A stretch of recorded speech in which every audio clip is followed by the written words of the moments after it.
ओम शांति। ओम शांति। आज बाबा कहते मीठे बच्चे, अभी ये तुम्हारा अंतिम जन्म है।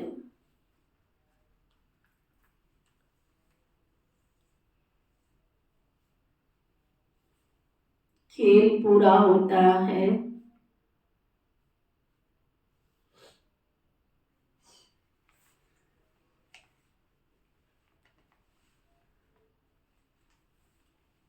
इसलिए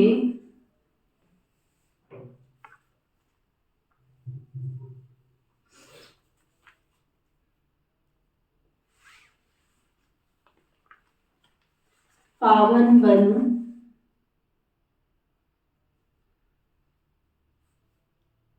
घर वापस जाना है।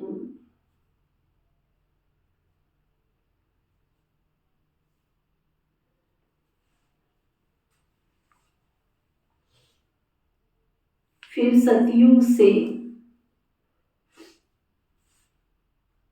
हिस्ट्री रिपीट होगी।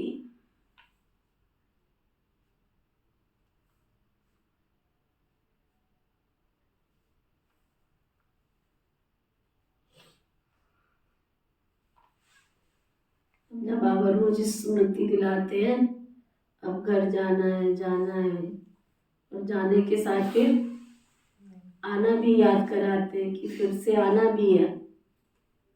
तो जाने और आने में सारी हिस्ट्री रिपीट हो जाती है, जाने और आने में सारी हिस्ट्री याद आ जाती है। जाना है और आना है, तो आना है तो कैसे आना है? दास दासी नौकर चाकर बन के आना है क्या? इस सृष्टि पर आना है तो अच्छे सत्कर्मों के साथ पुण्य की पूंजी जमा करके आना है। तो जमा कब होनी है? तो अभी ध्यान दे रहे हैं हम सभी। जितना जमा करेंगे वो हमारे ही अकाउंट में जमा होगा, हमारे पड़ोसी के, हमारे रिश्तेदार के अकाउंट में नहीं जाएगा। ये भी विधि के विधाता ने कितनी सुंदर विधि बनाई है कि कोई एक दूसरे के अकाउंट में ट्रांसफर नहीं हो सकता। इस लौकिक दुनिया में तो धोखा हो सकता है कि इसका उसके खाते में चला गया, उसका उसके खाते में चला गया।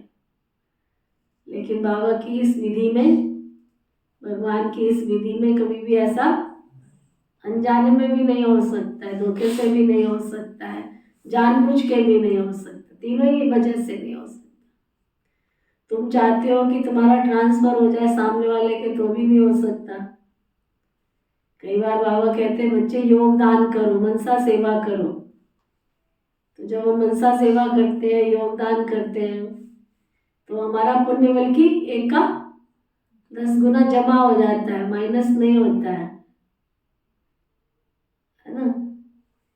तो इसलिए बाबा बार बार स्मृति दिलाते हैं। दूसरी तरीके से भी नहीं ट्रांसफर, धोखे से भी नहीं हो सकता। नंबर चेंज हो गया था इसलिए हो गया, एक ही नंबर का फर्क था, तो भी नहीं हो सकता।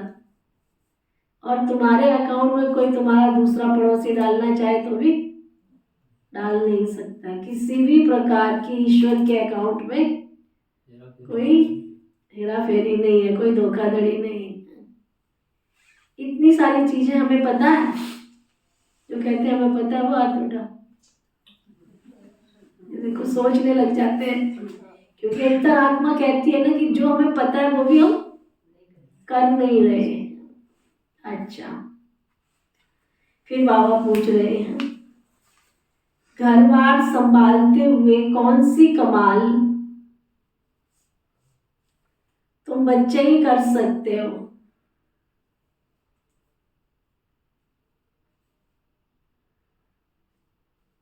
घर बार संभालते हुए कौन सी कमाल तुम बच्चे ही कर सकते हो? घर भी संभालना है, परिवार भी संभालना है, कारोबार भी संभालना है, फिर भी कमाल कर सकते हो। तो बाबा बता रहे हैं, घर बार संभालते हुए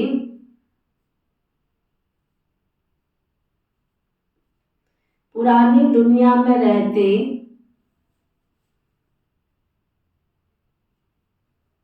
सभी से ममत्व मिटा देना।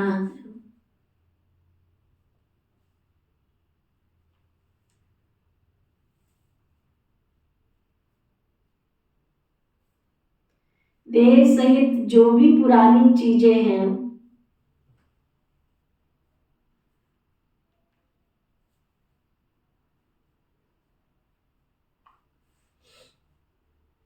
उन्हें भूल जाना है।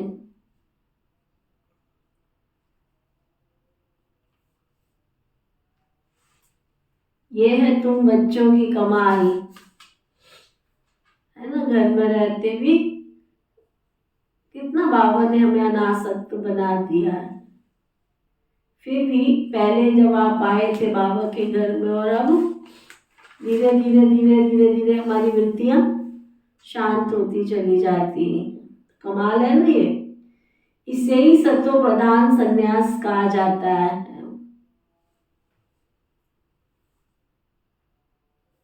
जो बाप ही तुम्हें सिखलाते हैं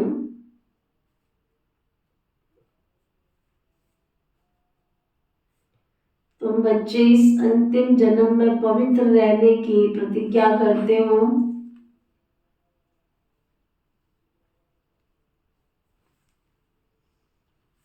और फिर 21 जन्म के लिए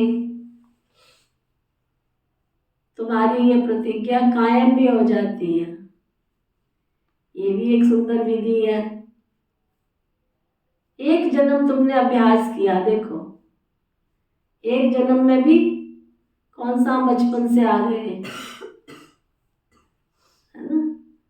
87 इयर्स बाबा को हो गए हैं, पवित्रता का ऐलान किए हुए, बच्चों को आदेश किए हुए कि बच्चे purity then peace and prosperity, जब तक पवित्र नहीं बनोगे तब तक सुख और शांति नहीं मिल सकती। 87 साल हो गए। 87 साल में तुमको कितने साल हुए हैं?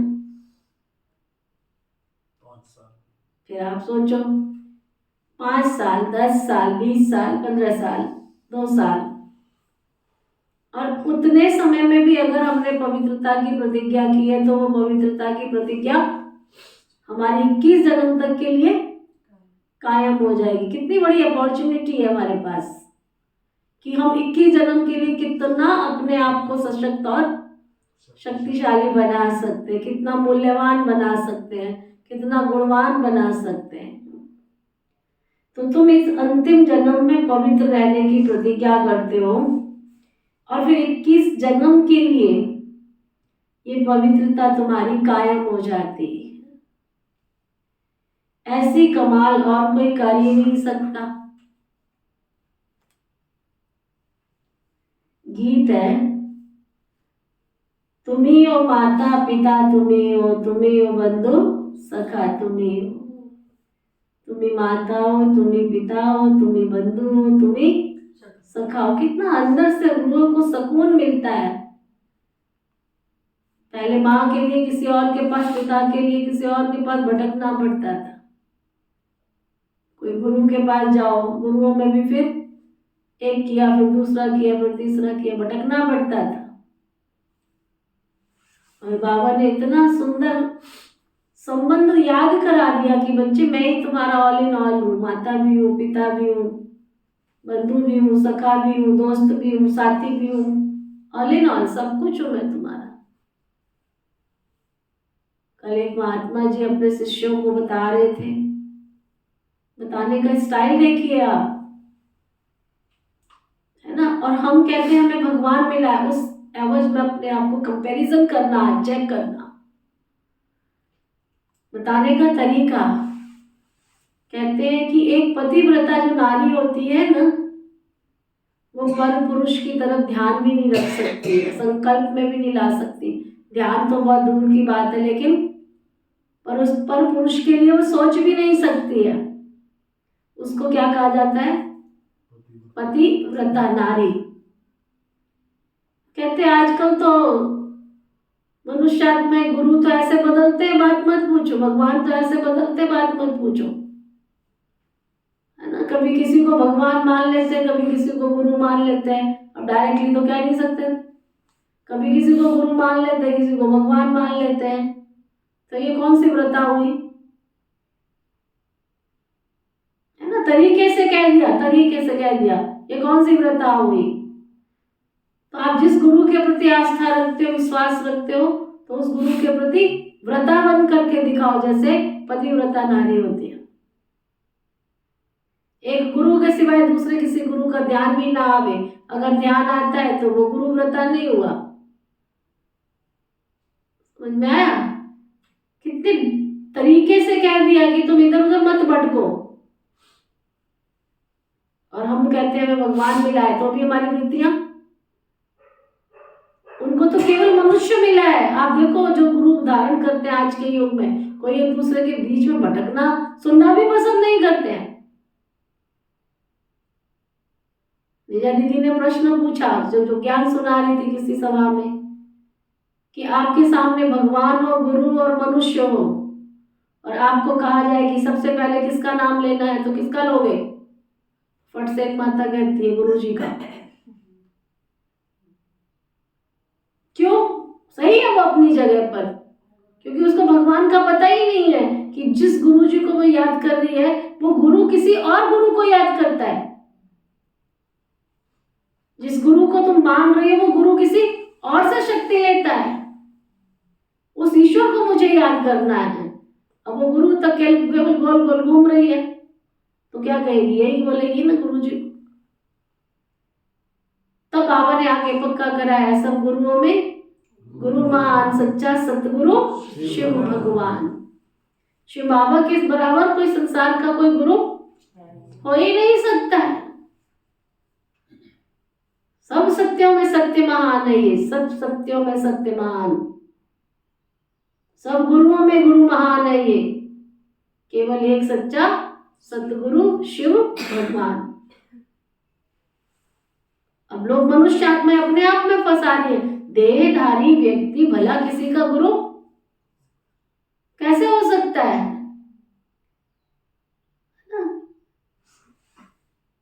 एक बहुत समझदार शिष्य गुरु के पास गया, कहता गुरु जी की रोज बात सुन सुन के मैं भी थक गया हूँ, इसको मत याद करो, उसको मत याद करो, एक गुरु को याद करो। ये कभी भी ईश्वर के लिए तो कहते ही नहीं ईश्वर को याद करो। अपने नाम का बिल्ला दे रखा है इन्होंने, इसको डालो। अपने नाम की पॉकेट मनी दे रखी है, इसको डालो। लॉकेट इसके नाम का डालो। उसको अंदर में आया कि आज मुझे गुरुजी से पूछना ही पड़ेगा, ये बात तो क्लियर करनी पड़ेगी मुझे कि तुमको याद करो या तुमको जिसने चुराया उसको याद करो। चला गया गुरुजी के पास में। गुरुजी आप सचमुच भगवान को याद करते हो? बड़ा प्यार था उसको गुरुजी को भी उस शिष्य से बहुत प्यार था। कहता हाँ सचमुच।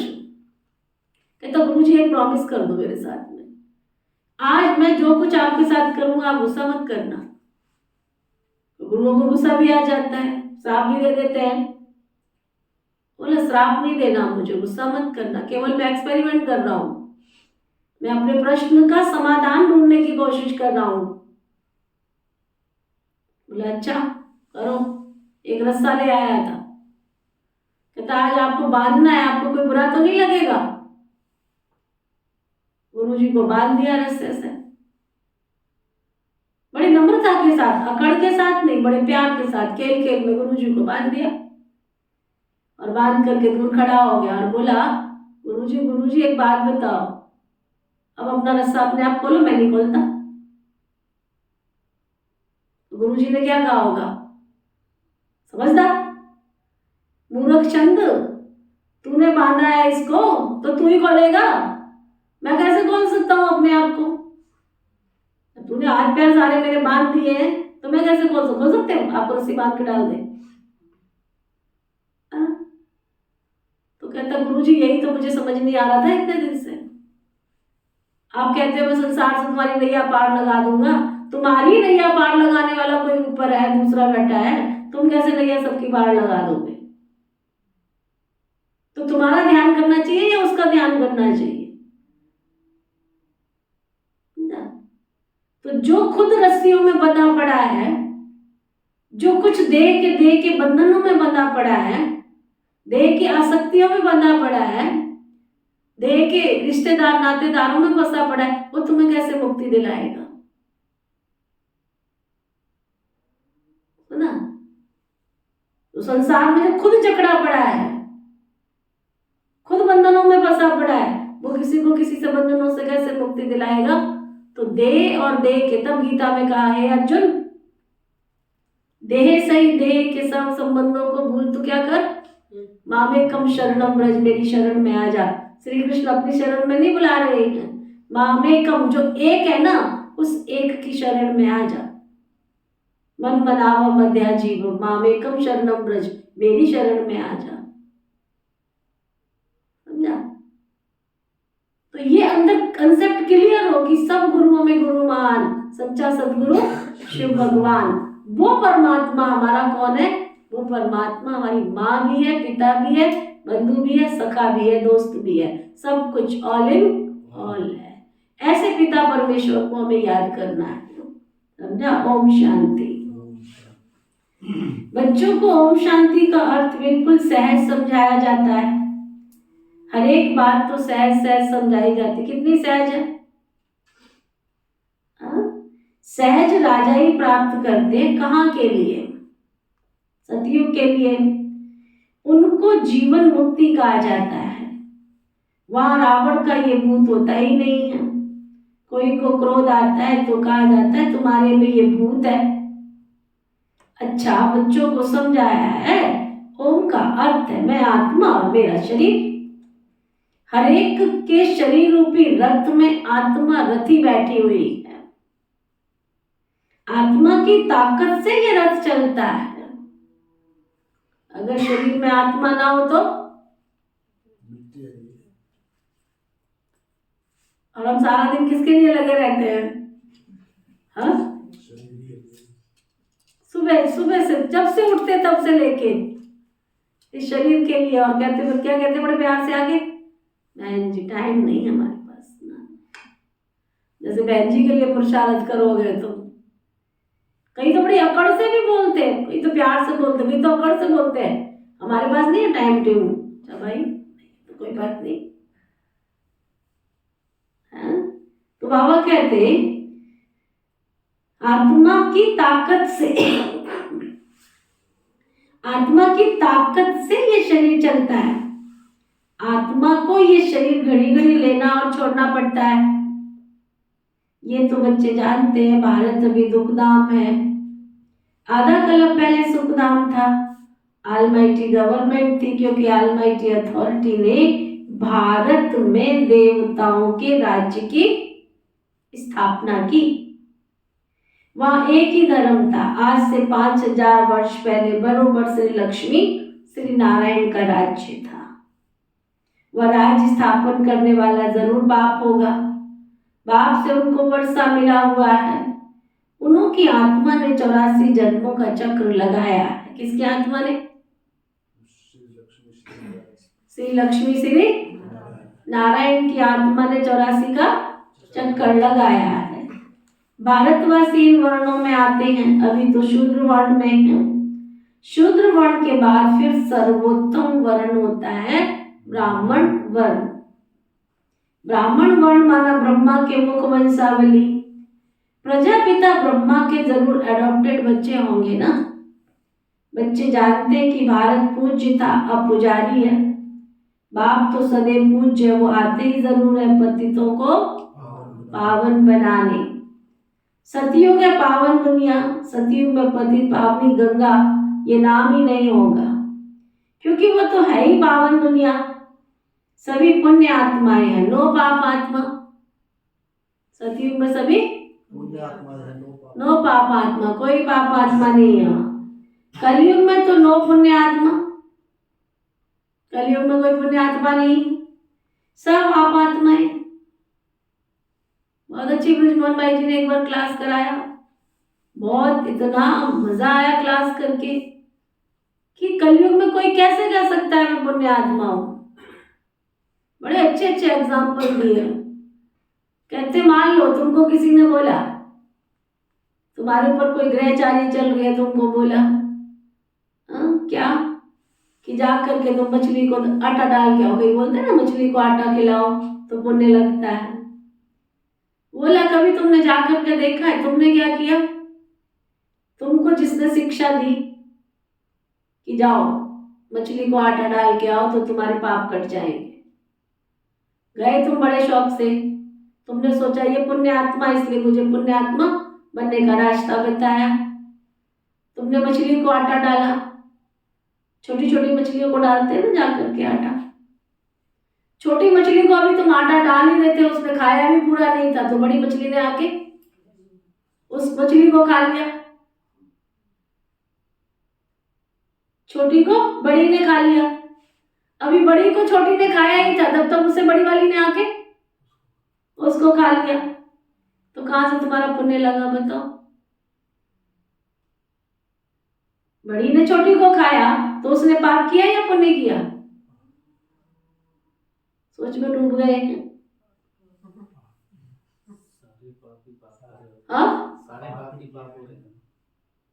पापी के साथ पुण्य का खाता खोल के तुम्हारे पाप का पुण्य कहां से बन जाएंगे? मान लो तुमने धर्मशाला बनाई, मान लिया तुमने धर्मशाला बनाई, तुम सोचोगे आज की दुनिया में बहुत बड़ा पुण्य का काम है, धर्मशाला बना दो। तुमने धर्मशाला बनाई लेकिन उसमें आकर के कोई दुष्कर्म हो रहा है, कोई पाप कर्म हो रहा है, कोई बैठ करके शराबें पी रहे हैं, कोई जुआ खेल रहा है, तो उस धर्मशाला बनाने वाले का पुण्य बना या पाप बना? ये बहुत गहरी फिलॉसफी है अंदर जाने की। तो इस पाप की दुनिया में बाबा कहते कोई भी पुण्यात्मा हो ही नहीं सकती। कोई कितना भी अपने आप को सोचे कि मैं पुण्यात्मा नहीं हो सकती है। जब तक उसको समझ नहीं है, तब बाबा ने हमें कर्म अकर्म विकर्म की गति बताई कि अगर हम ईश्वर की याद में रह करके कोई भी कर्म करते हैं तो वो कर्म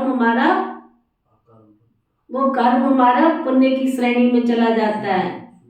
और अगर मैं कोई भी कर्म काम क्रोध लोभ मोह अहंकार ईर्ष्या द्वेष किसी भी विकार के वशीभूत होकर के करती हूँ, वो सब कर्म विकर्म की श्रेणी में चले जाते हैं। तो अगर मैंने किसी को दिखावे अर्थ दान दिया तो वो दान पुण्य की श्रेणी में जाएगा। अगर मैंने अपने नाम मान शान के लिए कोई दान किया तो वो पुण्य की श्रेणी में जाएगा,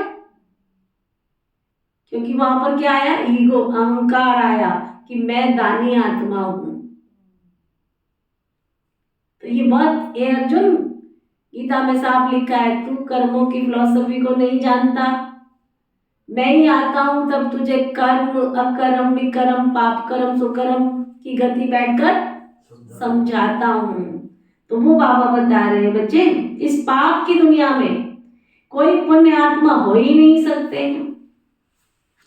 पुण्य आत्मा अर्थात पवित्र आत्मा को पुण्य आत्मा कहा जाता है। भारत में बहुत दान पुण्य करते हैं। इस समय जब बाप आते हैं तो उनके ऊपर बलि चढ़ते हैं ना। देखो ब्रह्मा ने सब कुछ स्वाहा कर दिया, बहुत स्वाहा कर दिया। सन्यासी तो घर बार छोड़कर चले जाते हैं, यहाँ तो कहते बाबा ये सब कुछ आपका है, आपने सतयुग में अथाह धन दिया था, फिर माया ने कौड़ी जैसा बना दिया। अब ये आत्मा भी पतित हो गई है, तन मन धन सब पतित हो गए। तन भी पतित विकारी है और मन तो भरा ही विकारों से है, और धन तो है ही 2 नंबर की कमाई। तो बाबा कहते आत्मा पहले पहले पवित्र रहती है, फिर पाठ बजाते बजाते पतित बन जाती है। गोल्डन सिल्वर इन स्टेजेस में मनुष्य को जाना तो जरूर पड़ता है। सारा चक्र लगाकर पिछाड़ी में तमो प्रधान झूठा घेवर बनना है। सब आत्मा ईश्वर के लिए झूठ बोलती रहती है, क्योंकि उनको सिखलाया जाता है ईश्वर सर्वव्यापी है। गाते भी हैं तो मात पिता हम बालक तेरे, तेरी कृपा से सुख घरे रे। ये लक्ष्मी नारायण के आगे जाकर के महिमा करते हैं, परंतु बाबा कहते उनको तो अपना एक बच्ची होगी, एक बच्चा होगा, एक बच्ची होगी, उनको तो जैसा सुख राजा रानी वैसे जैसा सुख राजा रानी को वैसे सुख प्रजा को रहता है, बच्चों को भी रहता है, सबको सुख घनेरे रहते हैं। अभी वे 84 जन्म के अंतिम जन्म में दुख घनेरे में हैं। बाबा कहते हैं अब फिर से तुमको मैं राजयोग सिखलाता हूं। बच्चों को समझाया इस रथ में आत्मा रथी बैठी हुई है।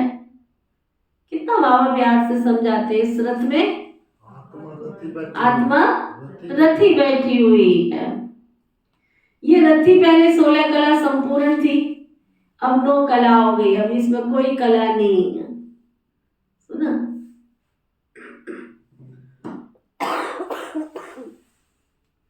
कला से मतलब हाँ? तो बाबा कह रहे हैं अब 9 कला, कोई कला नहीं रह गई है, 9 कला। कला से मतलब हंसना भी एक कला है। लोग कोई रावण की हंसी हंसते हैं, देवताएं सदा मुस्कुराते, स्माइल। हंसना भी एक कला है, बोलना भी एक कला है। कई बोलते हैं तो मोती झड़ते हैं, है ना? भोजन बनाने की भी कला है। एक ही रोटी, सुना? कोई बनाता लक्कड़ जैसी, आटा भी वही, पानी भी वही, सब कुछ वही, मटेरियल सेम, अलग अलग दे दो सबको रोटी बनाना। और कोई रोटी ऐसे बनाता जैसे मक्खन जैसी,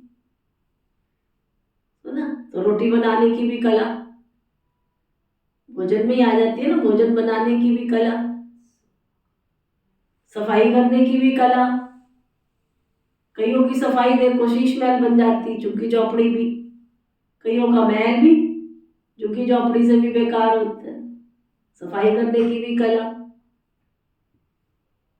सभी कलाओं में आता है। 16 कला 16 मूढ़ किताब है, पढ़ो उसको बैठ करके। 16 कला 16 मूढ़, 16 कलाएं कौन कौन सी है, बैठ करके पढ़ो उसको, चिंतन करो और फिर चेक करो कि इनमें से कितनी कलाएं हमारे अंदर आ गई।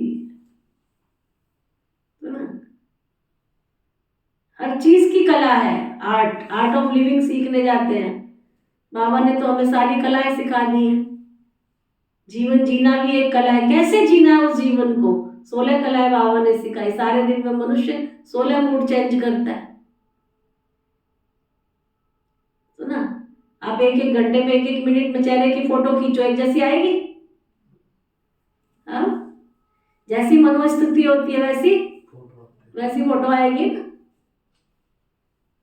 इसलिए फोटो के टाइम पे कहते हैं स्माइल प्लीज।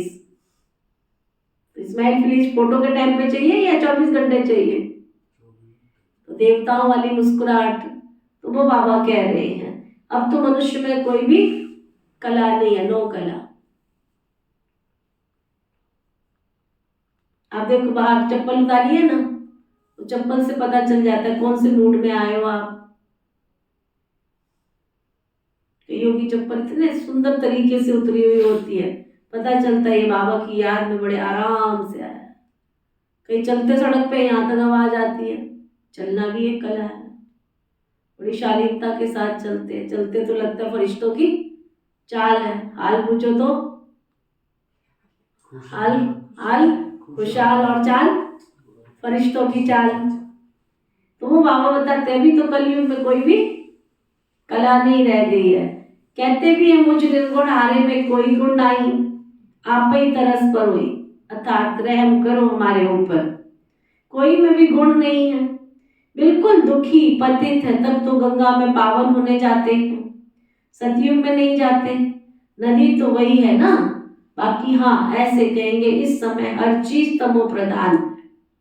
सतयुग में नदियां भी बड़ी साफ स्वच्छ होंगी, नदियों में किचड़ा कुछ भी नहीं पड़ता है। यहाँ तो देखो कितना किचड़ा पड़ता रहता है। जिस नदी में नहा रहे हैं, जिसको गंगा पतित पावनी कह रहे हैं, उसी में जाकर के सारा कूड़ा डाल करके आ रहे हैं। तो बाबा कहते सतयुग में नदियां भी बड़ी साफ स्वच्छ होगी, नदियों में किचड़ा भी कुछ नहीं होता। यहाँ तो कितना किचड़ा पड़ता रहता है, सागर में गंद जाता है। सतयुग में ऐसा नहीं हो सकता, लॉ नहीं है, सब चीजें पवित्र रहती है। तो बाप समझाते हैं ये सबका अंतिम जन्म है, हम सबका ये अंतिम जन्म है, लास्ट जन्म है। खेल पूरा होता है, इस खेल की लिमिट ये 5000 वर्ष। ये निराकार शिव बाबा समझाते हैं। वह है निराकार, सबसे ऊंच परम धाम में रहने वाला। परम धाम से तो हम सब आए हैं ना। अभी कलयुग अंत में ड्रामा पूरा हो, फिर हिस्ट्री रिपीट होती है। मनुष्य जो भी गीता आदि शास्त्र पढ़ते आए हैं वो बनते हैं द्वापर में। ये ज्ञान तो प्राय लोग हो जाता है ना, जो भी गीता आदि पढ़ी है। कोई राजयोग सिखला न सके, उन्होंने तो राजयोग के लिए पुस्तक बनाते हैं। वो खुद तो पुनर्जन्म में आने लगे, उनके यादगार पुस्तक रहने लगे। अब देवी देवता धर्म की स्थापना होती है संगम युग पर। बाप आकर इस रथ में विराजमान होते हैं। घोड़े गाड़ी की बात नहीं है, बाबा कहते इस रथ में साधारण बूढ़े तन में प्रवेश करते हैं। श्री बाबा जब आते हैं तब इस साधारण बूढ़े तन में प्रवेश करते हैं। सुना, वो ये रथी है। शिव बाबा फिर रथी बनता है और ये उसका रथ बनता है। गाया भी जाता है ब्रह्मा द्वारा ब्राह्मण रचे, ये ब्रह्मा मुख वंशावली ब्राह्मण है ना। सब बच्चे कहते हैं ब्रह्मा मुख वंशावली, ब्रह्मा कुमार कुमारी हैं। ये ब्रह्मा भी अडॉप्ट किया हुआ है।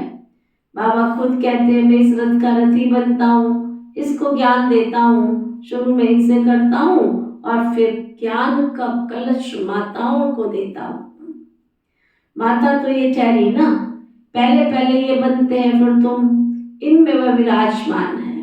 परंतु सामने किसको सुनावे, फिर आत्माओं से बैठकर बात करते हैं। कोई विद्वान आदि तो नहीं होगा जो ऐसे आत्माओं से बैठ कर के बात करे कि मैं तुम्हारा बाप हूँ, तुम आत्माएं निराकार हो, मैं भी निराकार हूँ, मैं ज्ञान का सागर स्वर्ग का, मैं ज्ञान का सागर स्वर्ग का रचयिता हूँ, मैं कोई नर्क नहीं रचता हूँ। यह तो रावण माया नर्क बना देती है। बाप कहते मैं तो हूँ ही रचयिता, तो जरूर स्वर्ग ही बनाऊंगा ना। तुम भारतवासी स्वर्गवासी थे, अब नर्कवासी बने हो। नर्कवासी तो बनाया रावण ने, क्योंकि आत्मा रावण की मत पर चलती है ना।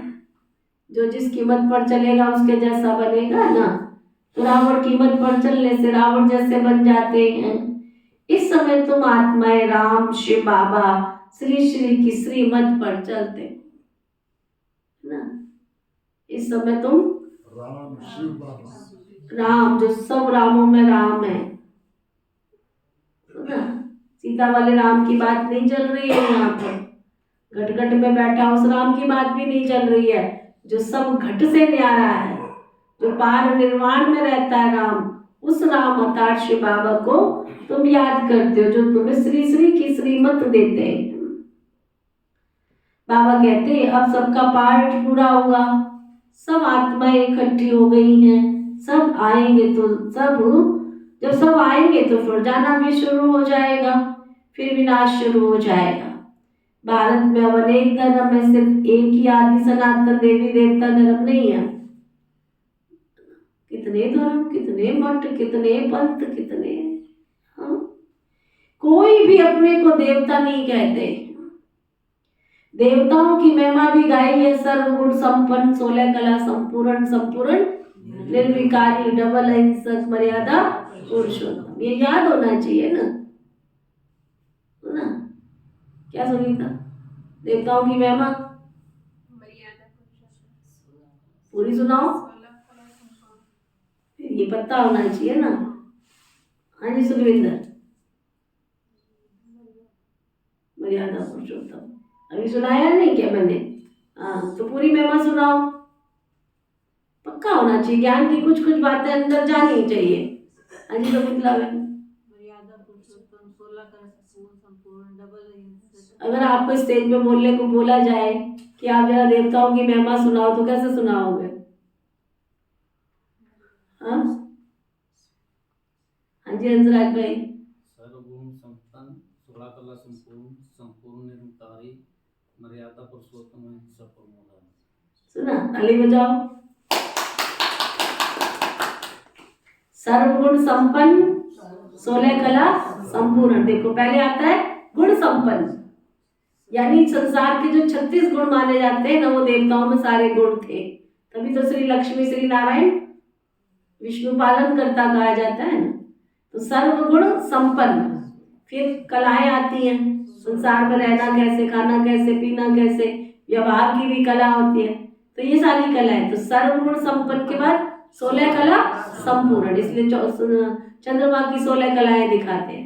तो सर्वगुण संपन्न, 16 कला संपूर्ण, कलाओं में भी संपूर्ण, सुना, सर्वगुण संपन्न, 16 कला सर्वगुण संपन्न और 16 कला संपूर्ण, संपूर्णता बोला जाता है। फिर आती है मर्यादा पुरुषोत्तम, यानी मर्यादा भी, ये नहीं है पुरुषोत्तम, पुरुषों में भी उत्तम पुरुष कब कहलाएंगे, जब हमारी मर्यादा, मर्यादाएं क्या होती है, जो बाबा ने हमें सुबह से रात तक दी है, उठना कैसे है, टाइमिंग सारे दे रखे हैं, अमृत वेले से लेकर, वो भी विधि विधान बताया, मुरली क्लास कैसे करनी है, अमृत वेला कैसे करना है, खाना कैसे खाना है, शुद्ध अन्न कैसे करना है, संसार में जब तुम चलते हो तो तुम्हें कैसे चलना है। बाबा ने सारी मर्यादाएं दी है, नियम दिए हैं, नियम और मर्यादाओं में चलने। तो कहा मर्यादा पुरुषोत्तम। फिर कहा अहिंसा परमो धर्म। अहिंसा माना किसी को दुख नहीं देना, बाबा को बर्दाश्त नहीं होता किसी को दुख देना। तो न काम कटारी न क्रोध कटारी, दोनों कटारियों से ऊपर, अहिंसा परमो धर्म, है ना। तो ये देवताओं की महिमा लिखो, सर्वगुण संपन्न, 16 कला संपूर्ण, संपूर्ण निर्विकारी। विकार का मतलब कोई अंश भी विकार का नहीं, काम क्रोध लोभ मोह अहंकार ईर्ष्या द्वेष नफरत घृणा, ये देवताओं के लक्षण नहीं,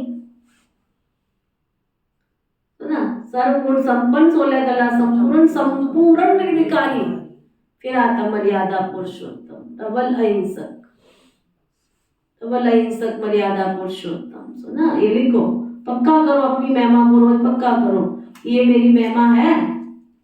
अच्छा, तो बाबा बता रहे थे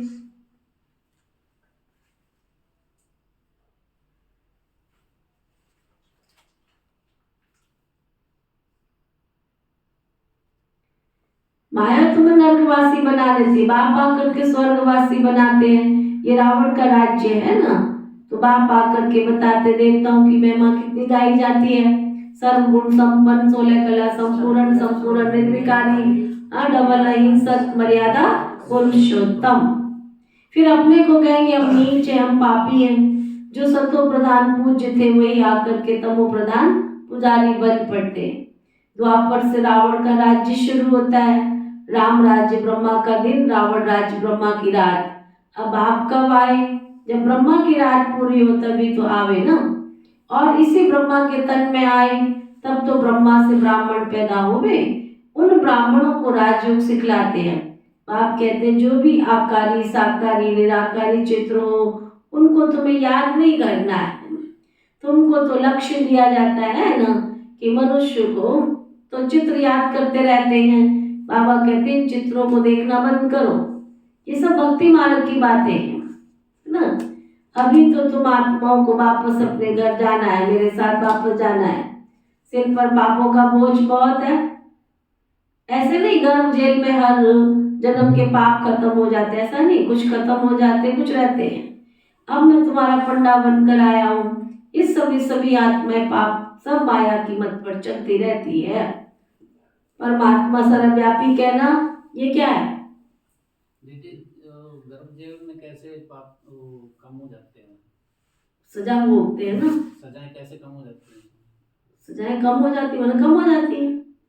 जैसे गर्भ में आत्मा जब रहती है ना, काल कोठरी होती है ना, जैसे गर्भ तैयार हुआ, आत्मा जब उसमें प्रवेश की तो अब आत्मा को क्या चाहिए, खुली दुनिया चाहिए ना। लेकिन अब वो निकल तो सकती नहीं ना जब तक उसका चोला तैयार नहीं हो। तो जो कष्ट, सजा का मतलब क्या होता है, कष्ट। तो आत्मा तो छटपटाती है ना, मैं बाहर निकलूं, लेकिन बाहर कैसे निकलेगी। तो सबसे बड़ी सजा तो वो गर्भ जेल में भोगती है, माना बाहर। जैसे मान लो आपको एक कमरे में बंद कर दिया जाए, आपको खाना भी दे रहे हैं, आपको पीना भी दे रहे हैं, सब कुछ दे रहे हैं, उस कमरे में आपको निकलना नहीं है ना। खाने को आता है ना कमरा, कोई आपको हंसना नहीं दिया जाए, कोई बोलना नहीं दिया, कुछ नहीं किया जाए, आपको कमरे में बंद कर दो, और वो भी अंधेरा, बिल्कुल अंधेरा। आपको तो रोशनी में भी रख देंगे हम, चलेगा, एसी भी दे देंगे, पंखा भी दे देंगे, सब कुछ दे देंगे। फिर भी कितनी देर रह सकते हो आप बताओ। और आपको खुली छुट्टी दे देंगे, सोना खूब जी भर के सोना, कितनी देर सो लोगे? चलो थके हुए होंगे तो एक दिन सो लेंगे, चलो मैंने क्या दिया 2 दिन भी सो लो। ऑलमोस्ट कितने दिन रह सकते हो? सब कुछ मिल रहा है आपको आपके कमरे में, अपनी अपनी कैपेसिटी बताओ। हाँ जी ज्ञानचंद भाई, नहीं रह सकते? कौन रह सकता है? वीर बहादुर जरा बताओ, कितनी कैपेसिटी है? बस ये है। तो आत्मा तो पूरा 9 महीने रहती है गर्भ जेल में, वो छटपटाती है ना बाहर निकलने को कि मुझे बाहर निकालो, मुझे बाहर निकालो। तब वो भगवान से वायदा करती है, भगवान इस काल कोठरी में दोबारा मत भेजना मुझे। 9 महीने तो नहीं रहती दीदी, तो 6 महीने रहती होगी। मैं हिसाब लगाने तो गई नहीं, जितना भी रहती होगी आपको पता होगा। लेट जाती है ना वो, पिंड के बाहर नहीं जाती। पिंड 3 महीने में पिंड तैयार हो जाता है। कितने महीने में हो जाता है? 3.5 महीने। चलो 3.5 महीने के हिसाब से हिसाब लगा लो, है ना? जितने भी दिन रहती है, कहने में तो 9 महीने आता है। कहने में तो 9 ही आता है ना। उसके आसपास तो घूमना शुरू कर देती होगी ना, उसका घर तैयार हो रहा है। जैसे आप नींव भरते हो तो आप खान के चक्कर नहीं लगाते हो? लगाते हो कि नहीं लगाते हो? ऐसे वो चक्कर लगाना तो शुरू कर देती होगी ना कि मेरा घर तैयार हो रहा है, तो अब मैंने इसमें जाना है। मैंने 2 चेक करेंगे कि मेरे को कौन सा घर लेना है। कौन सा घर? वो तो शरीर छोड़ने के साथ ही ले लेती है डिसीजन। ये तो शरीर छोड़ने के साथ ही जब भगवान के साथ उसकी मुलाकात होती है, उस समय डिसीजन उसको खुद लेना होता है कि मुझे कौन से घर में जाना है। ये उसको पक्का हो जाता है कि मुझे इस घर में जाना है। लेकिन जो 13 दिन होते हैं, 13 11 वगैरह, 13 दिन ये उसको घूमने के लिए डिसाइड करने के लिए होते हैं। हाँ, बस इसी समय डिसाइड कर लेती है वो। 13 दिन भी नहीं लगाती है वो, 13 दिन नहीं लगाती है। जिस समय शरीर छोड़ती है उस समय ही उसकी ईश्वर के साथ मुलाकात हो जाती है। 13 दिन में तो हम विदाई देते हैं उसको, और वो देख रही होती है, चेक कर रही होती है कि जिस परिवार में मैंने श्वासें दी वो परिवार मेरा कितना सगा है। फिर उसको अनासक्ति पैदा होती है कि जिसके लिए मैंने सर्वस्व न्यौछावर किया और ये सगे संबंधी है मेरे। फिर वो सारा हिसाब किताब निकालती है कि इसके साथ मैंने ये किया, इसके साथ मैंने किया, अब मैं इनके साथ ऐसे अपने आप को चुकतू करूंगी हिसाब किताब। उस समय न्याय का पलड़ा उसका बिल्कुल क्लियर होता है। उस समय वो न्याय के साथ, उस समय उसको कोई पुत्र और पोत्रे का भान नहीं होता है कि ये मेरा पुत्र है, ये मेरा पोत्रा है, ये मेरी पत्नी है, क्योंकि सबके कर्म वो उस समय देख रही होती है। 13 दिन तक वो सबके कर्म देख रही होती है, कौन क्या क्या है। फिर उसका ऊपर से बिल्कुल अंदर से दिल दर्पण कहने लगता है कि संसार में कुछ भी नहीं रखा है। पर अब वो पाप कर चुकी है, तो पाप को चुप करने के लिए उसको रियलाइजेशन आती है अंदर से कि मैंने ये पाप किए हैं। भगवान कुछ नहीं कहता है कि तुमने क्या करना है। फिर वो डिसाइड करती है कि इनके साथ मेरा कर्म का हिसाब किताब है, तो मुझे इनके साथ जाकर के चुप करना है। तो डिसाइड वो कर लेती है। 13 दिन उसके लिए बहुत होते हैं। ये जो बड़ा ये जो है ये कुछ ना कुछ तो वजह से स्टार में या 13 कहते हैं, 13 तो लेडीज के लिए कहते हैं, वैसे स्टार में जेंट्स के लिए कहते हैं। अच्छा, मतलब जो भी है इन दिनों में वो डिसाइड कर लेती है कि आप उसके लिए कितना दान कर रहे हो, कितना पुण्य कर रहे हो, कितना सब कुछ कर रहे हो। इसलिए कई आत्माएं जो शरीर छोड़ती है ना, ये भी बहुत गहरी बात, क्योंकि एक ही टॉपिक बार बार नहीं लिया जाता ना। अगर कई आत्माएं चेक करती है कि उन्होंने सारी उम्र आपके लिए लाखों करोड़ों की प्रॉपर्टी छोड़ी, और जब उस शरीर छोड़ती है उस समय वो उस प्रॉपर्टी के साथ अटैच होती है। अब वो कुछ कर तो सकती नहीं है, ऊपर जाके उसको पता लगता है कि मैं दान कर सकती थी, मैं पुण्य कर सकती थी, मैं भविष्य के लिए अपना जमा कर सकती थी। अब मैंने किया नहीं, इसलिए मुझे ये घर मिलता है। दोनों घर दिखाई देते हैं कि अगर तूने ये किया होता तो तुझे ये घर मिलता, ये किया है तो ये घर मिलता। उस समय वो सोचती है, लेकिन उस समय कुछ कर नहीं सकती है। तो जो टाइम पीरियड उसके पास है शरीर छोड़ने के साथ साथ, फिर उस घर में वो उस परिवार वालों को कहते हैं ना हमारे घर में ये है ये है, फिर जाते हैं दान पुण्य करने उसके नाम का, फिर बच्चियां दान करते हैं, फिर पता नहीं क्या क्या करते हैं उसको, उसकी संतुष्टि के लिए। लेकिन जितना चाहिए उतना तो नहीं कर पाते हैं ना।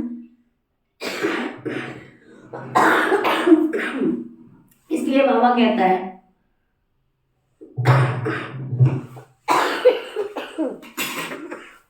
स्पष्ट स्पष्ट दिखाई देता है पूरा शीशाए दर्पण कि मैं ये कर सकता था, मैंने ये नहीं किया।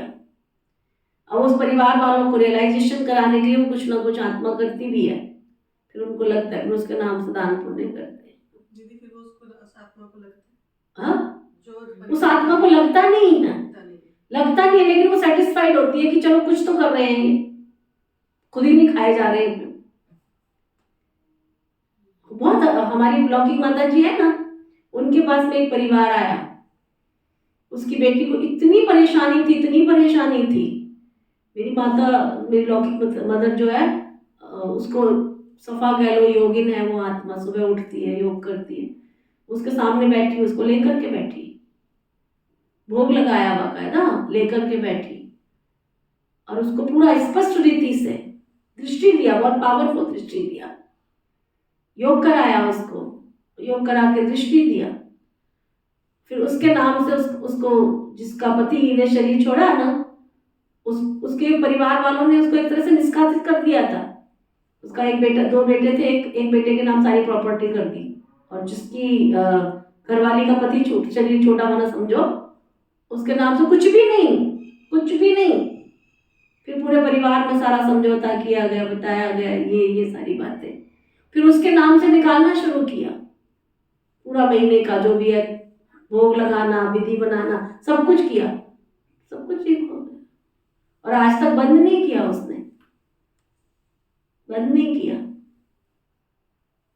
पूरा विधि से। मधुबन भी बेचती है वो, बाबा के घर में बेचती है, बेटी भी इतनी बढ़िया अच्छी पोस्ट पर है, सब कुछ बिल्कुल ठीक हो गया, सब कुछ ठीक हो गया। तो ये ऋण दान जिसको बोलते हैं, ऋण हमारे, हम दूसरे के भाग्य को भी खाए जा रहे हैं।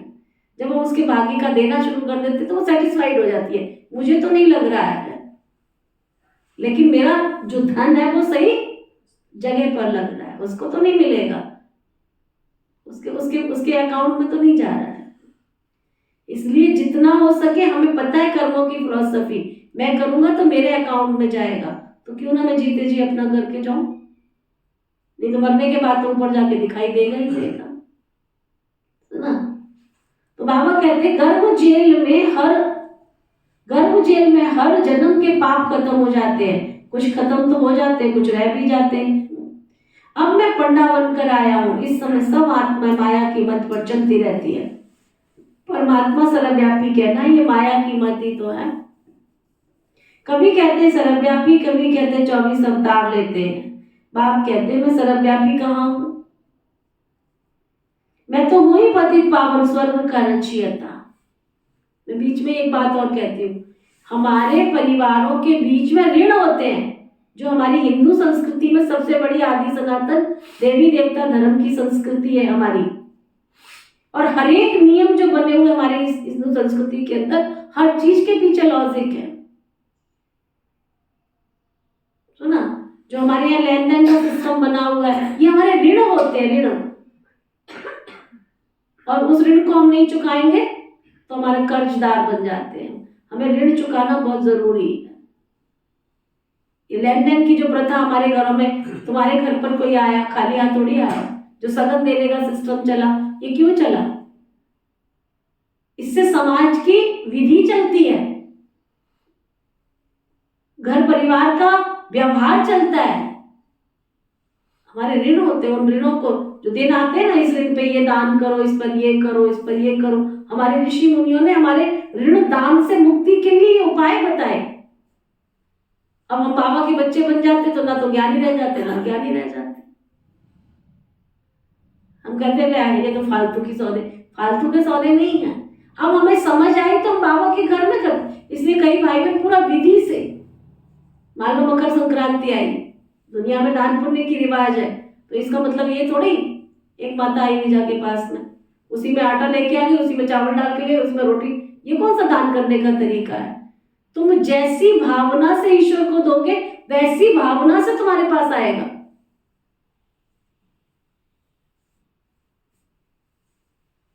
मुझे देखो, हम जो प्रोग्राम करते हो समय हमें पता चलता है इसकी भावना कैसी है। एक के पास गई निजा बहन, गंदा फ्रूट था ना, कहती मुझे देने का मन नहीं करे, लेकिन नई माता थी ना, मैं क्या करूं, इतना गंदा। अब उस समय तो कह नहीं सकते थे, फिर बाद में समझाना पड़ा कि तुम किसको बुला रहे हो, तुमने सत्संग रखा है, ईश्वर के नाम का सत्संग रखा है। मैं तुम लोगों को क्या कहती, 2 चीज मत दो, 1 दो, लेकिन सुंदर सी दो। आज तक आपके बाबा के घर में भोग मिलता है, कैसा मिलता है? आप सड़ा भी ले आओ तो भी सड़ा मिलता है, देते हैं? हमारे ये प्रथा नहीं। सोच देखो, एक माता ने इसको केले डाले थैली में, बेकार थे, अब थोड़ी समझ आ गई, नहीं तो ये पहले तो कहती नहीं थी सामने से। कहते ऐसा है बहन जी, ये केले आप निकाल लो, आपके यहाँ परिवार में काम आ जाएंगे। कहते नहीं, आपकी संगत इतनी आती है, उसको खिला देना। भाई मंदिरों में ये चलता है ना, संगत को खिला देना। संगत कौन है? संगत देवताओं का रूप है। तुमने देवता समझ के उनको बुलाया अपने घर में, और मेरे बाबा के घर में तो सब है ही देवता। दुनिया में तो नहीं मानते होंगे, लेकिन हम तो उसी दृष्टि से देखते हैं ना कि बाबा के घर में सब देव कुल की आत्माएं आ रही हैं, कैसे खिला देंगे हम ऐसा वैसा। अब तुम तो यहाँ सड़ा गला दे के चले गए, तुम तो सड़ा गला दे के चले गए। अगर मैं उसको संभाल नहीं रही हूं तो मेरे तो पाप का अकाउंट बन जाएगा ना, मैं उसको क्या करूं? बहुत कर्मों की बहुत गहरी फिलॉसफी है, इसलिए सड़ा गला बाबा के घर में नहीं लेके आना। पहले लेके आती थी माताएं, फिर मैंने बहुत तरीका ढूंढा। मैंने कहा ऐसा है निजाम, कहने से तो ये सुधरने वाली है नहीं है, सुधर नहीं रही है, करती एक तो ही है, गंदी मछली होती है ना, सारे तालाब को, एक ही गंदी होती है, सारे तालाब को गंदा करती है। फिर मैंने सिस्टम बनाया, उसी को मैंने कहा पॉलिथीन में दे दिया करो, और उसको बोलो कि बाबा की थाली का देना तो होता ही है ना, एक अच्छा भी डाल दो, एक वो भी डाल दो, तो उसको महसूस तो होवे ना कि ये क्या लेके आए, खिलाना अपने परिवार में जाके। मेरे देवता कुल की आत्माएं बैठी, मैं इनको कैसे सड़ा गला खिला दूंगी? नहीं खिला सकती। तो हमारी सोच कैसी है, हमारी वृत्ति कैसी है? इसलिए बाबा के साथ आप वो चीज मत करना। ये बाबा का दैवी घराना है, या बाबा की सूर्य शक्ति कार्य कर रही है, यहाँ शिव बाबा नई दुनिया की स्थापना का कार्य कर रहे हैं। आपसे नहीं हो सकता, कोई बात नहीं है, बाबा यहाँ से किसी से लेने नहीं आया है, दाता भंडारी सबको देने आया है। उसने सिखाया है कि तुम अपना तन मन धन जो सफल करना चाहते हो वो सफल कर। वो करनी वो गौर बन के आया, इसका मतलब ये नहीं आया कि तुम्हारे फटे चप्पल जूते लेकर के तुम्हारे को नहीं देने आया है ना। तो बहुत गहरी कर्मों की फिलॉसफी है। अच्छा, तो बाबा बता रहे हैं इस समय सब आत्मा माया की मत पर चलती है, परमात्मा सर्वव्यापी कहना ये तो मत हो गई ना, माया की मत हो गई है। अब आप कहते हैं मैं सर्वव्यापी कहाँ हूँ, मैं तो वही पतित पावन स्वर्ग का रचयिता, मेरा धंधा ही नर्क को स्वर्ग बनाना है। गांधी चाहते थे राम राज्य हो, अभी कहते हैं ऑलमाइटी राज्य हो, वन रिलीजन हो, एक ही धर्म हो। स्वर्ग में तो एक ही धर्म एक ही राज्य, वहां कोई पार्टीशन नहीं था।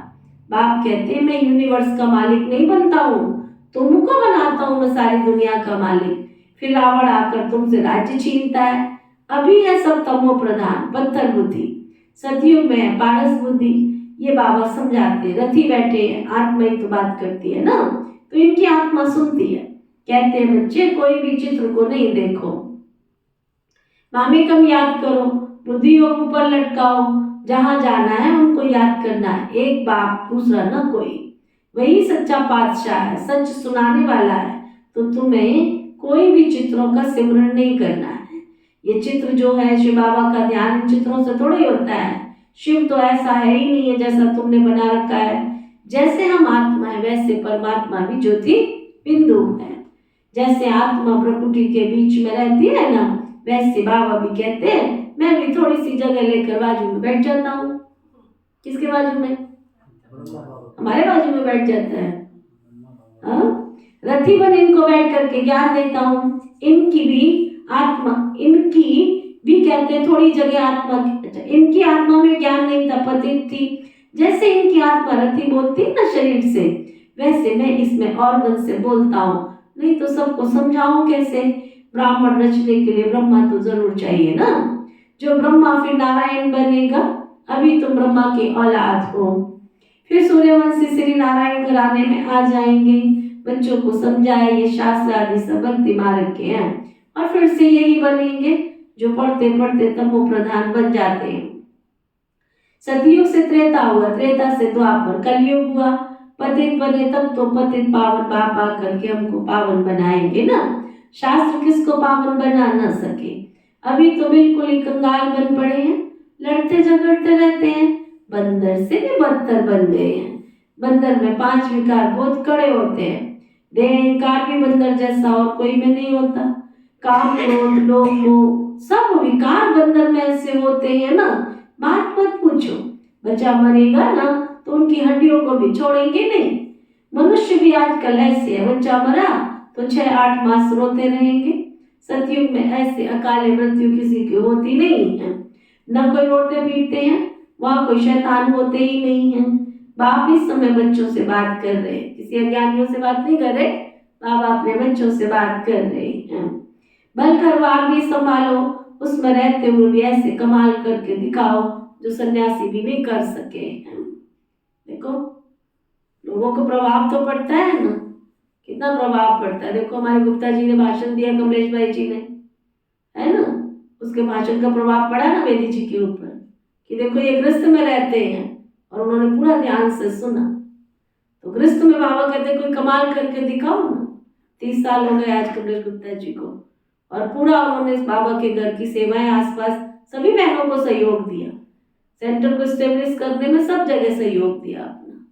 तो ये भी उनके अपने पुण्य का अकाउंट। बाबा कहते हैं ऐसे बाबा के बच्चे एग्जाम्पल बनो सबके। घर में रहो, लोग कहेंगे ये तो घर में रह के भी पवित्र रहते हैं, ये तो बाल ब्रह्मचारियों की तरह रहते हैं, ये तो युगल सहित रहते हैं। बाबा के एग्जाम्पल बनो, बाबा कहते हैं। भले घरवार में रहो, संभालो, उसमें रहते हुए ऐसे कमाल करके दिखाओ जो सन्यासी भी नहीं कर सके। ये सतो प्रधान सन्यास परमात्मा ही सिखलाते हैं। कहते हैं ये पुरानी दुनिया अब खत्म हो रही है, इसलिए उनसे ममत्व मिटाओ, सबको वापस जाना है।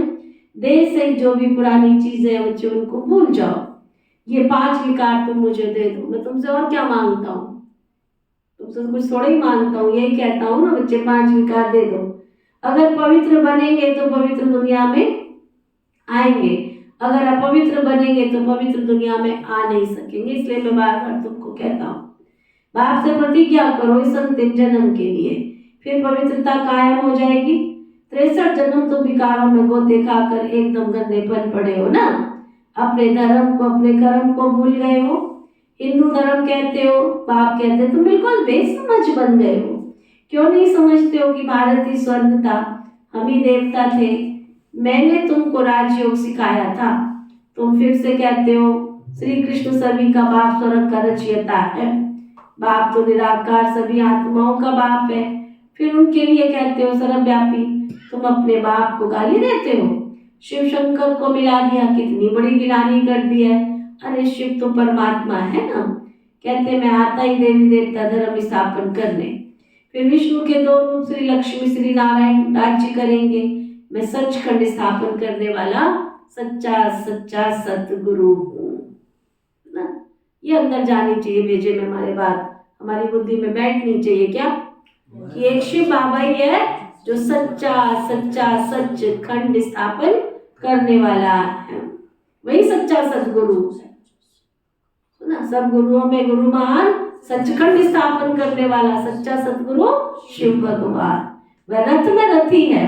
इस नंदी गढ़ में भी कहते हैं, भागीरथ भी कहते हैं इसे। तुम अर्जुन को कहते हो मैं इस रथ में आया हूँ, युद्ध के मैदान में तुमको माया पर जीत पहनाने के लिए आया हूँ बच्चे।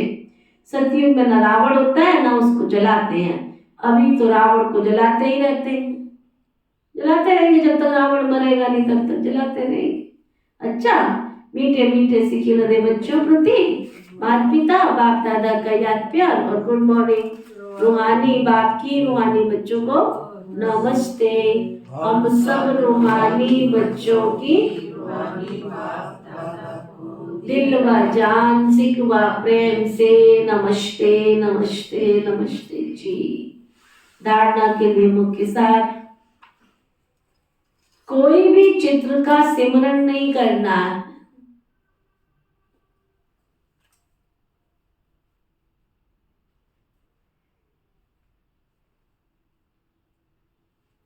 कोई भी चित्र का सिमरन नहीं करना है। विचित्र बाप को बुद्धि से याद करना है।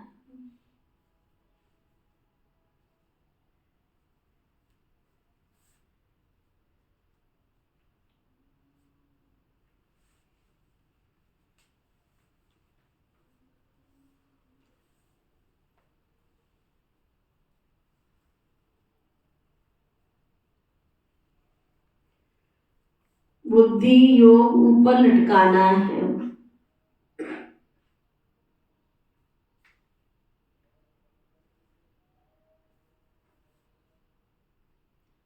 वापस घर चलना है।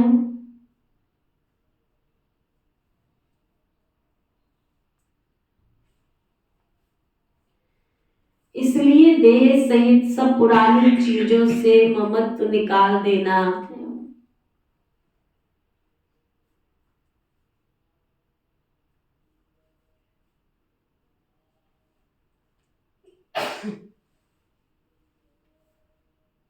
संपूर्ण पावन बनना है।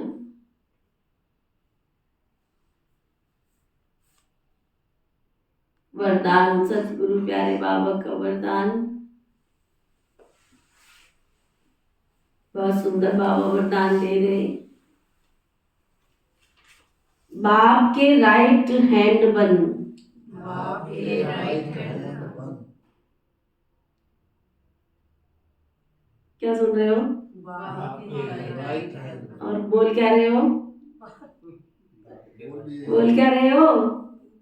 ये बोल रहे जी, बाप के राइट हैंड बन। बाप के राइट हैंड बन। बाप के ये राइट हैंड बन। हर कार्य में हर कार्य में सदा एवर रेडी रहने वाले सदा एवर रेडी रहने वाले मास्टर मास्टर भाग्य विधाता भव। तो जोर से बोला करो, अंदर भी तो जावे ना बात, अंदर के कान भी सुने थोड़े। बाप के राइट हैंड बन। बाप के राइट हैंड बन। हर कार्य में हर कार्य में सदा एवर रेडी रहने वाले सदा एवर रेडी रहने वाले मास्टर मास्टर भाग्य विधाता भव। भाग्य विधाता भव। ना राइट हैंड कि लेफ्ट हैंड? राइट ही चलता रहता ज्यादा दिन, इसलिए राइट हैंड बोलते हैं। वैसे कोई भी शुभ काम भी करते हैं तो राइट से ही करते हैं ना। कोई भी शुभ काम करते हैं, टिक्का लगाते हैं, दान देते हैं, दक्षिणा देते हैं, कोई भी कार्य करते हैं तो राइट हैंड से करते हैं ना। सिग्नेचर किससे करते हो? कईयों के खत भी चलते वो बच्चों की आदत पड़ गई है, वो बात अलग है। लेकिन हम परसेंटेज में जाएंगे ना, परसेंटेज वो तो एक आध ही होता है ना। तो राइट हैंड, जो राइट हैंड बाप के राइट हैंड बन, हर कार्य में सदा एवर रेडी रहने वाले मास्टर भाग्य विधाता भव।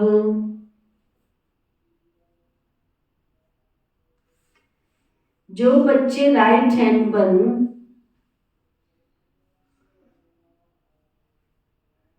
बाप के हर कार्य में सदा सहयोगी,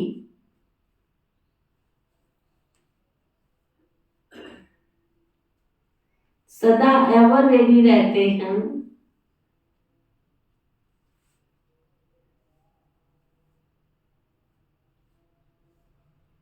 आज्ञाकारी बन सदा कहते हैं हाँ बाबा हम तैयार हैं।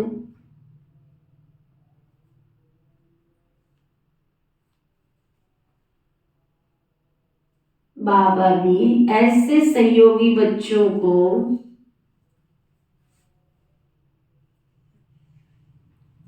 सदा मुरब्बी बच्चे, सपूत बच्चे,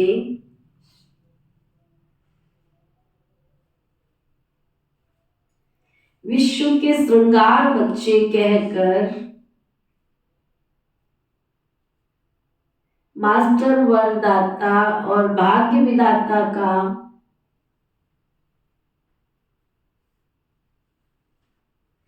वरदान दे देते हैं।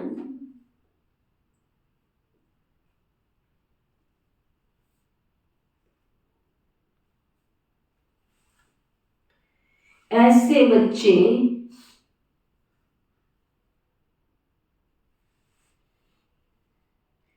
प्रवृत्ति में रहते हुए भी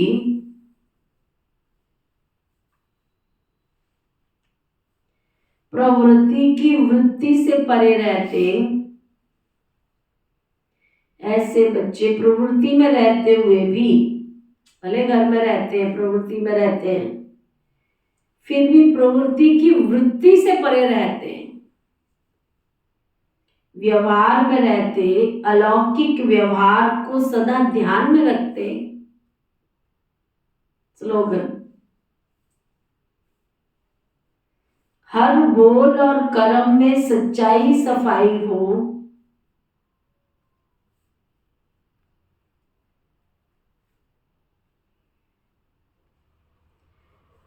तो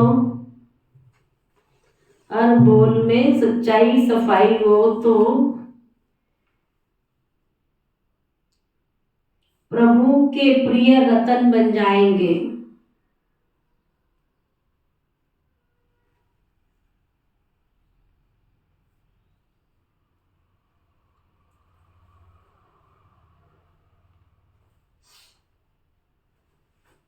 आज का रूहानी इंजेक्शन मैं साफ स्वच्छ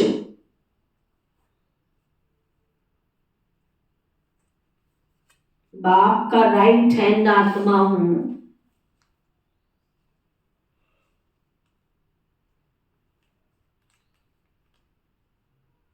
आज का व्यक्ति इशारा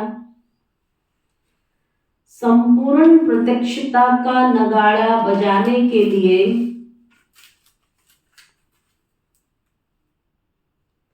सिर्फ यही बात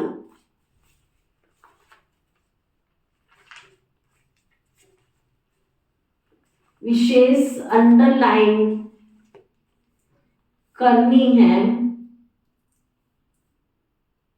प्रत्यक्षता और प्रतिज्ञा दोनों का बैलेंस सर्व आत्माओं को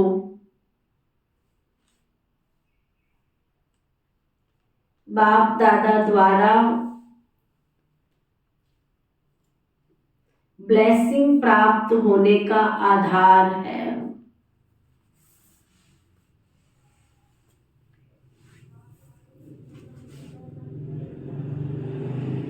तो प्रतिज्ञा करो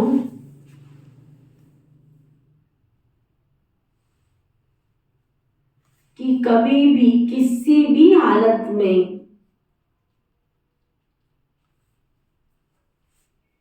हार नहीं खाएंगे।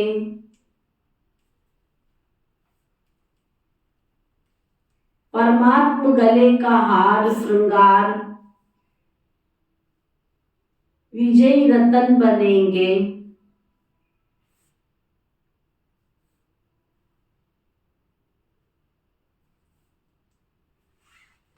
ऐसी प्रतिज्ञा करना अर्थात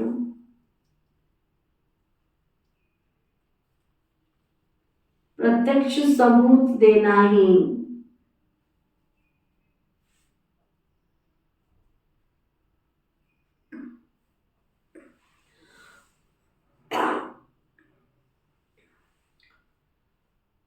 ऐसी प्रतिज्ञा करना अर्थात प्रत्यक्ष सबूत देना ही परमात्म प्रत्यक्षता का आधार है। और हम सभी ध्यान देंगे आज से 6:30 से 7:30 विशेष निरोगी जीवन कैसे हो और कैसे हम अपने शरीर को सकाश देके स्वस्थ बनाएं, इस पर विशेष कमेंट्री से योग कराऊंगी।